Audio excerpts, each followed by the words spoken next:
Hey, thanks for coming and watching this video. There was a previous video that I did. I talked about not wanting to wake up for a period of 5 years. And thankfully, I kept on waking up because today I love my life and everything has changed. I worked through recovery. I'm full of hope. And no matter what struggles are coming my way, I'm in a much better place than I've been most of my life. My name is Kirk Taylor, and life hasn't been a cakewalk. Most of my life, as I said before, was miserable. And like I said, it doesn't have to be that way. So I'm going to share some of my story with you and hope that by sharing it, I'll be able to help others going through similar struggles. If you know me, you would probably think my life was pretty good. I've had lots of nice stuff. I've had the cars, I've had motorcycles, I've had the best stereos, the home theaters, the nice house, everything. I've had it, I've lost it, I've gained it, gone back and forth, and my life for the most part was miserable until a certain point, probably about well, I would say it's going on 8 years now when things began to change. That's a long time. So for over 40 years, I struggled. Most people who have a lot of material stuff and or have the means to do what they want are the ones that are hurting the most. They struggle because they just can't find peace, joy, and serenity. They're searching for happiness. They want happiness, and happiness is in the moment. And so it's not like happiness all the time is going to happen. There's joy and serenity and peace even in your struggles when you're having to go through stuff. And let's face it, life is a struggle. You have to work it no matter what. If you put it on cruise, you're not going to be happy. And so we all have struggles. All have problems and difficulties. A person that is blessed with a lot of stuff can be totally miserable because they don't have their purpose in place. They don't know how to make things happen because they just have things handed to them. And that can lead to unhealthy habits and addictions and all kinds of things on where they just don't feel fulfilled. I mean, think about how many celebrities and well-to-do people who are addicted to some substance or have poor behaviors and even take their own life. So, why does this happen? You would think their wealth and success would fulfill them, but it doesn't work out that way.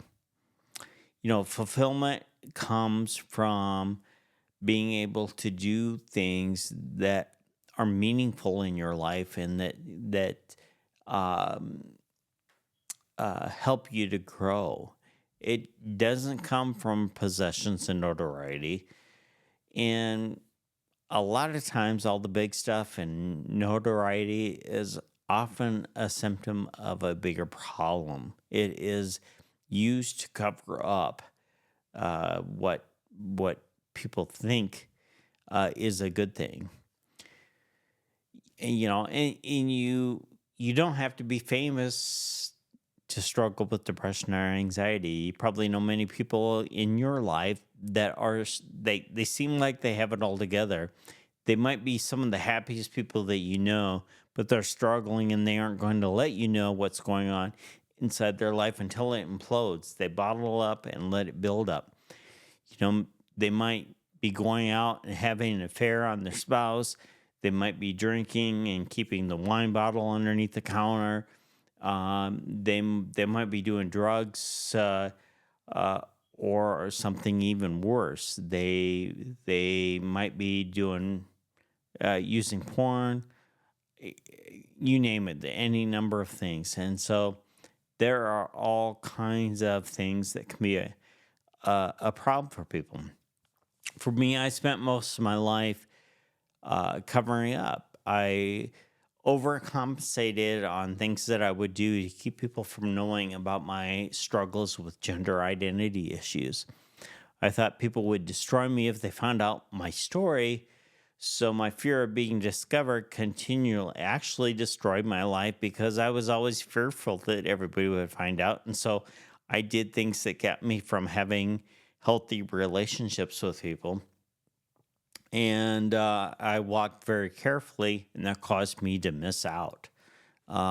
It caused me to have a miserable life. I did not experience a whole lot of joy in my life. I didn't have serenity or peace in my life. It was always anxiety, and depression was just weighing on me. I always had this fight, and that's why I went through the 5 years of literally going to bed, wishing that I wouldn't wake up. And when I got up, I was like, "Oh my gosh, God, you allowed me to wake up, and this is awful." And it was such a devastating thing to have this happen. But that's all different today.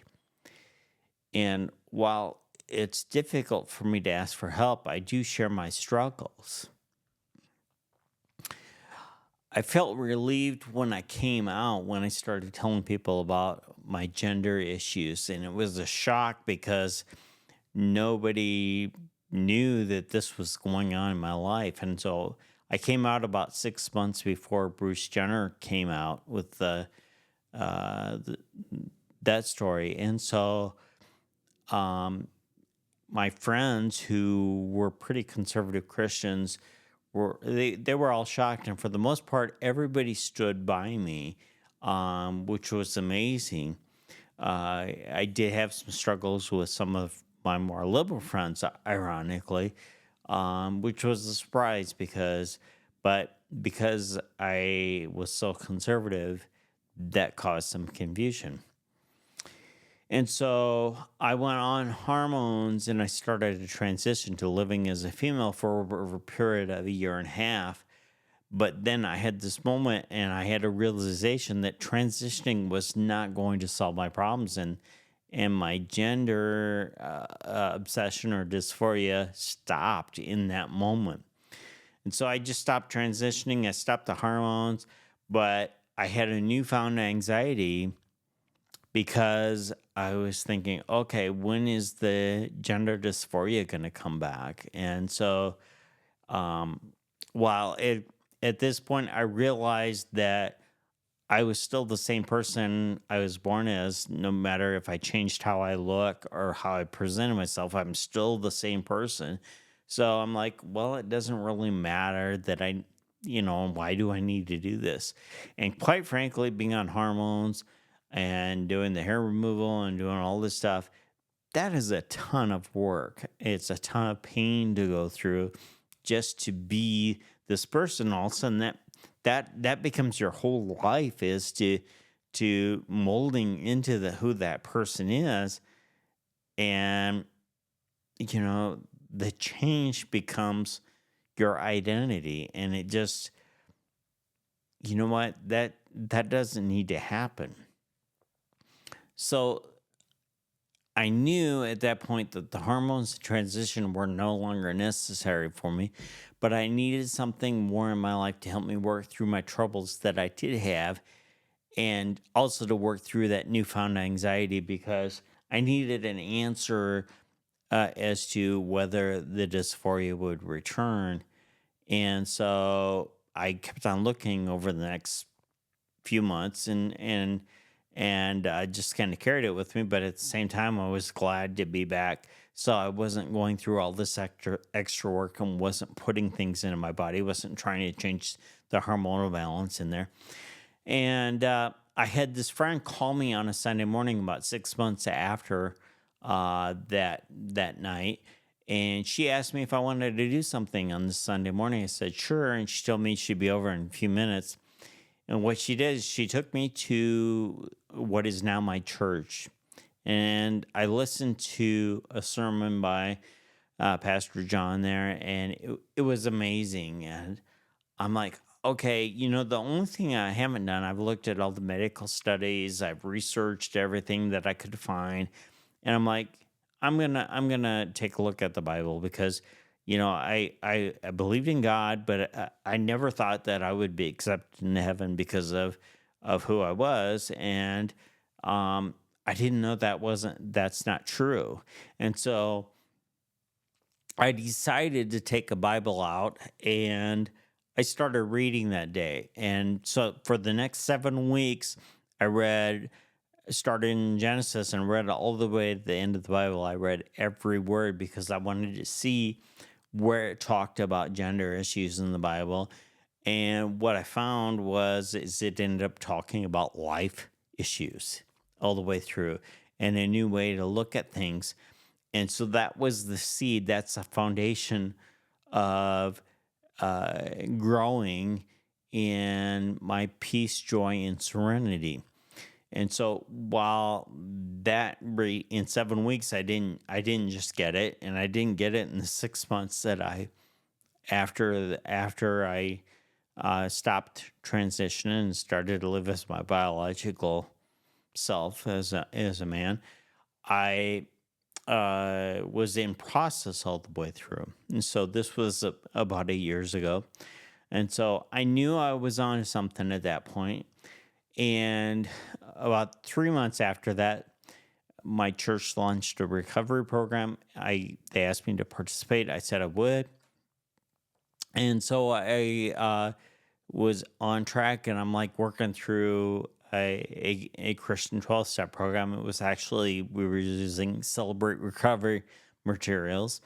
And, things were slowly starting to click. And I actually spent probably 6 months going into the meetings, and I cried a lot because I was like, I was unpacking all these things from throughout my life and making changes that I needed to change, and I needed to go through, and I needed to feel, and I needed to realize struggles from going back from when I was a little kid in isolation to having my car keyed, and just the need to be liked, and unpacking being picked on and bullied and all this stuff throughout my life.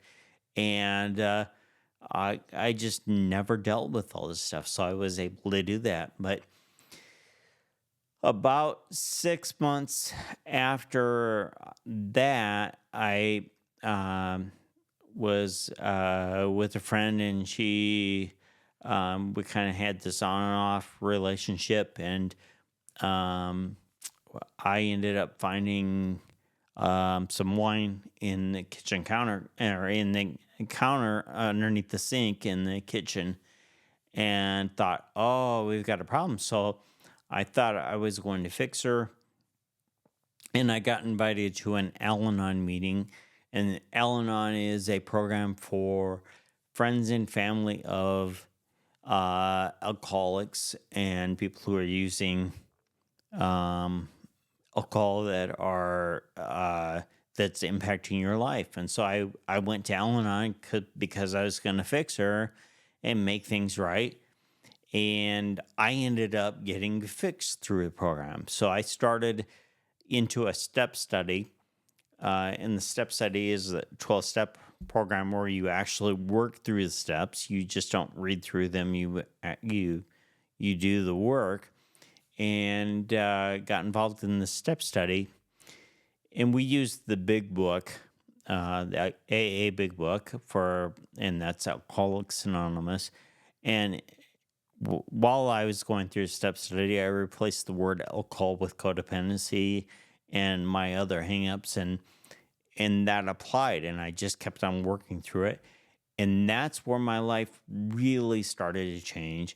It was giving me the foundations of finding peace, joy, and serenity, and able to work through some really tough times, but they weren't so hard to deal with because I had the tools necessary to get through them. And I think that helped me to get to the point where I feel extremely comfortable knowing that I'm not going to have to deal with gender issues coming back into my life. I'm flat out. I'm not worried about it. It's like I'm happy where I'm at. Like, I feel good where I'm at and who I am, and I don't need to do that. So, working the steps gave me the tools to help take my struggles and put them into perspective. They helped me through life challenges, and literally, I got like I can't say it enough. It brings me peace, joy, and serenity into my life. So do I still have problems today? Yeah, I do. I have a lot of problems, but they don't keep me in bondage of depression and anxiety. That's a big thing because right now I've got a heavy workload, and I've got things that I want to do. I want to be able to help other people. I want to be working in programs and with my church and volunteering. And I don't really have a lot of time to do that right now because I have responsibilities that I need to take care of, and they're pretty overwhelming. They're going to require that I'm going to have to put a team of people together to help me so that I can move them out of the way so I can put them behind me and I don't have to deal with these things in my life anymore, and I can do the things that I want to do. But I know I can work through them even when things aren't going right. And my spirit is really elevated all the time. And I know I don't smile very much, and I hope you're going to see me smile in the future in my videos, and you'll see the transition because that'll be really important to help you see the change in my life. And maybe you'll want some of what I have. But I know I no longer need to fear what others are going to say and do, and I can just be open and honest, and that's a huge, huge benefit. So I know that I'm going to keep on doing my best, and God has my back even when I don't do the right thing. And yes, I'll continue not to do the right thing because I'm human and I'm a sinner, and that's all there is to it. But I'm going to sin less, and I know I'll keep on working towards doing the right thing. So, and I'm not going to let things stress me out like they did before. I don't now, and I do continue to work the program, and so that makes a big difference. And so, hopefully, you found some hope in my message. And if I can change, I know you can, and it's worth putting in the effort. So, if you need some help, reach out to me. If you're struggling and are searching for inspiration or direction, I'll do what I can to help you find resources that you need for your situation. And just remember, you're not alone. Help's on the way. Thanks for watching. I hope you have a blessed day. And if you need to, reach out to me, send me a message, leave a comment. I'll do what I can to help point you in the right direction, or I'll try and answer questions. And you know, I just look forward to being here with you and working through this. And again, I hope you have a blessed day, and I'll see you soon.